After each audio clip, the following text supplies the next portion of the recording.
In this video, we're going to be covering the first 4 basic index laws. And just as a quick recap before we speak about what they are, I'm going to remind you the parts of an indice. So in this case here, we have 2 to the power of 4. The number 4 is known as our index. And this number 2 is what's known as the base.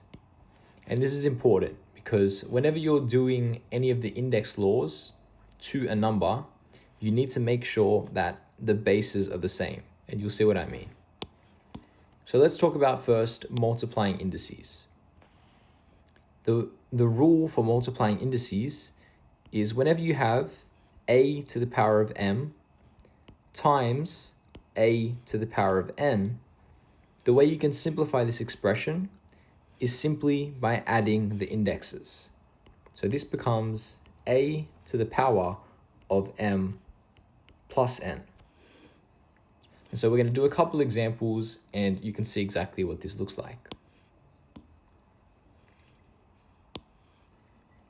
So if we had the expression x to the power of 4 multiplied by x to the power of 3, remembering that we can simplify this by adding the indexes, which are 4 and 3, we have to add those two together, and we're left with x to the power of 7.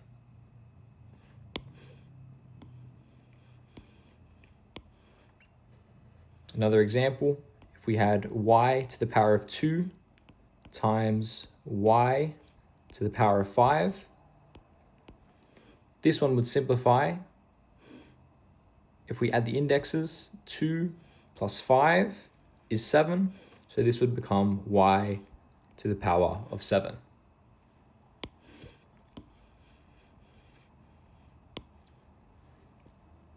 And our last final example, if we had 3x squared times 4x to the power of 3, what would this simplify into? Now the important thing here is to remember that the normal rules of algebra still apply. So we still need to multiply this 3 and this 4 together, and then we need to apply our index laws for multiplying indices. So 3 times 4 is 12, and then x to the power of 2 times x to the power of 3, remembering that we add the indices together, becomes x to the power of 5. So that's how you would simplify this expression when you're multiplying those two numbers together. When it comes to dividing indices, all it is simply the opposite of multiplying indices. And what that means is if you had a to the power of m divided by a to the power of n, rather than adding the indexes together, the way you simplify when you're dividing indices is by subtracting the indexes. So this becomes a to the power of m minus n. And that is the underlying rule for whenever you're dividing indices. So I'll leave this here and we'll do some practice. So for example, if we had x to the power of 7 divided by x to the power of 3,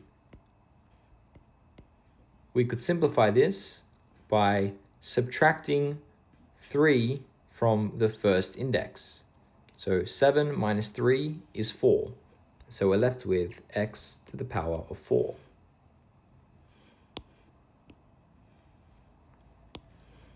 Another example, we had y to the power of 6 divided by y to the power of 2.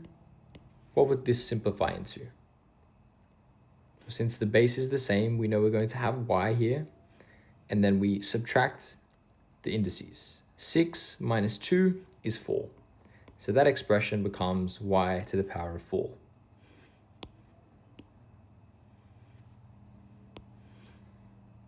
And finally, if we had 12x to the power of 5 divided by 3x squared, And you just want to remember, when something is written in terms of a fraction, so I wrote this last question a little bit differently, it still just means everything on the top divided by everything on the bottom.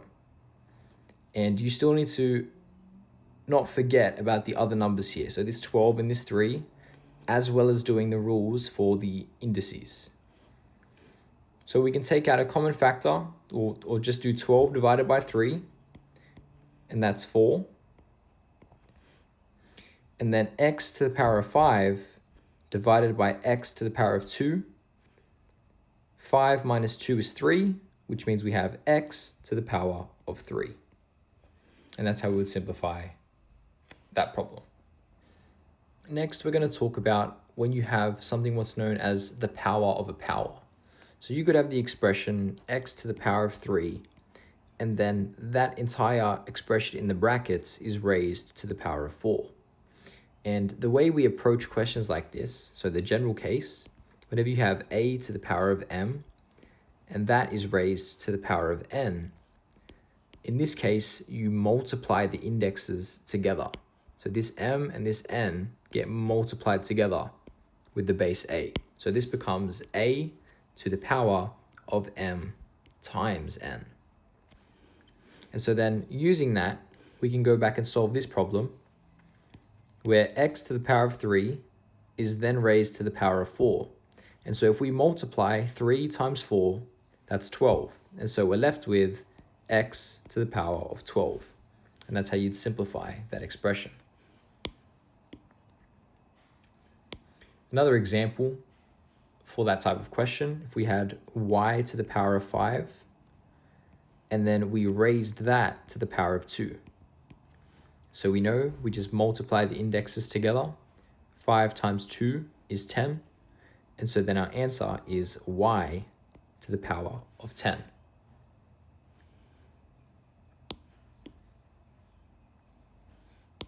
And one last example, if we had 2x to the power of 3 to the power of 4, we could simplify this. But the first thing we need to do is make sure we don't forget about this number 2, because this is the same as writing 2 to the power of 4 times x to the power of 3 to the power of 4.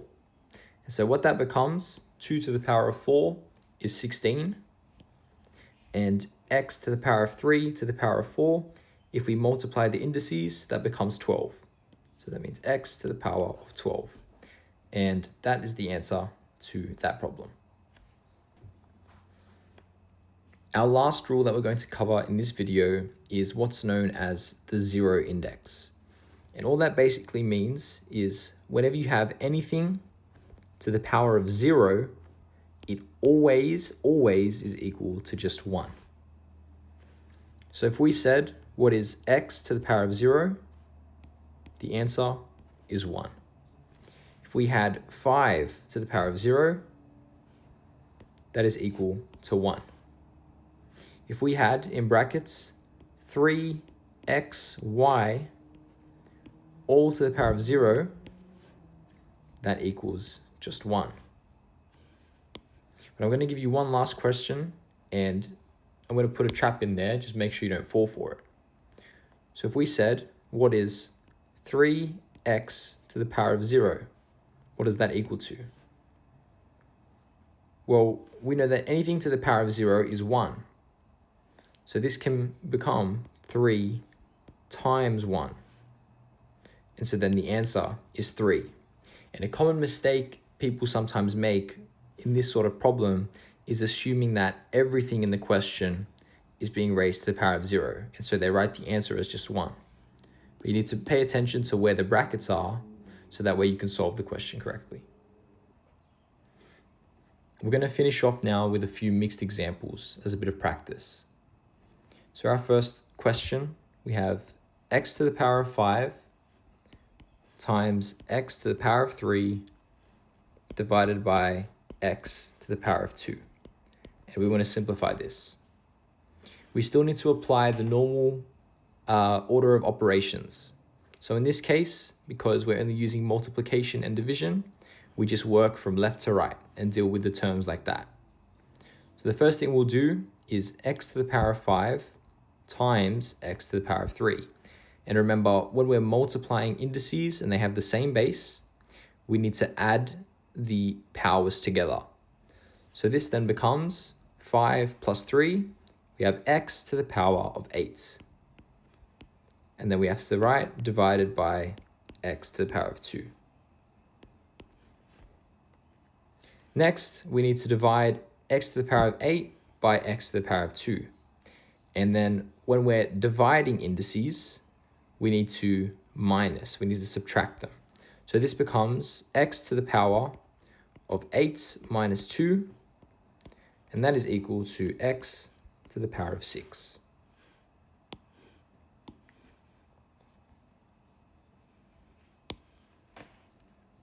Our next problem, in brackets we have 2x to the power of 2, and then outside the brackets to the power of 3, multiplied by x to the power of 4. So feel free to pause the video and try this for yourself. In this case, we need to deal with the brackets and the power to the power before we get on to multiplying this by x to the power of 4. So let's deal with this area first. In these brackets, we need to raise 2 to the power of 3 and also x to the power of 2 to the power of 3. And then afterwards, we're going to deal with times x to the power of 4. So this then becomes 2 times 2 times 2, which is 8. And whenever we have a power of a power, we know we need to multiply the indexes together. So here we have 2 times 3, and that will help us find it's x to the power of 6. And then that multiplied by x to the power of 4. 8x to the power of 6 times x to the power of 4. The 8 stays the same, and then it becomes adding the exponents together. 8 to the power of 6 plus 4, and that is simply 8 times x to the power of 10. And that's the solution for that expression.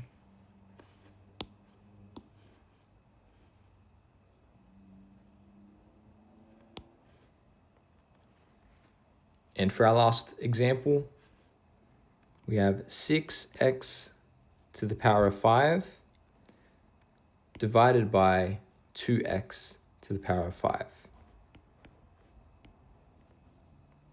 And now we know in this case, we need to deal with the coefficients, which is the 6 and the 2, as well as applying the dividing rule to our exponents. And so we have 6 divided by 2, which is 3. And when we're dividing exponents, we need to subtract. So we subtract 5 minus 5 becomes 0. So 3x to the power of 0. And then you got to remember, any indice to the power of 0 is simply 1. So that becomes 3 times 1. And so the answer is just simply 3. That's all for this video. If you found this helpful, please leave a like. And if you'd like, subscribe to the channel.